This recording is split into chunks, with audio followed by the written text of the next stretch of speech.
2024 Copa America শিরোপা জিতেছিল Argentina.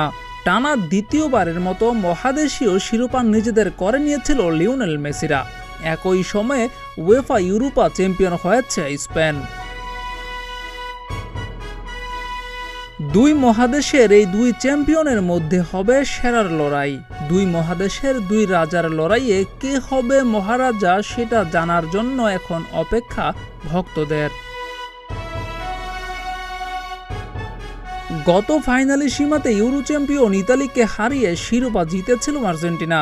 শ্রেষ্ঠত্বের মুকুট এবার ইউরোপে যাবে নাকি ল্যাতিনে আসবে সেদিকে চোখ এখন ভক্তদের।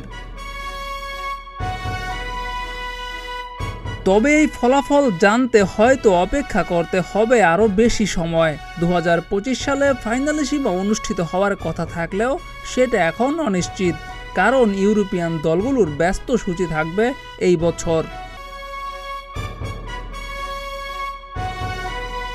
ল্যাতিনের বিশ্বকাপ বাছাই পর্বের বাকি আছে আর মাত্র 6টি ম্যাচ, যেগুলো শেষ হয়ে যাবে সেপ্টেম্বরের মধ্যেই।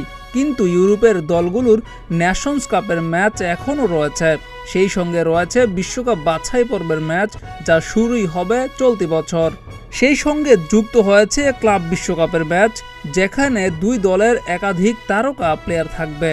তাই 2025 সালে এই ফাইনালে সীমা অনুষ্ঠিত না হওয়ার সম্ভাবনা সবচেয়ে বেশি। যদি সেটা হয় তাহলে 2026 সালের মার্চে হতে পারে দুই দৈত্যের এই শ্রেষ্ঠত্বের লড়াই। জিয়াউর রহমান, প্রতিদিনের বাংলাদেশ।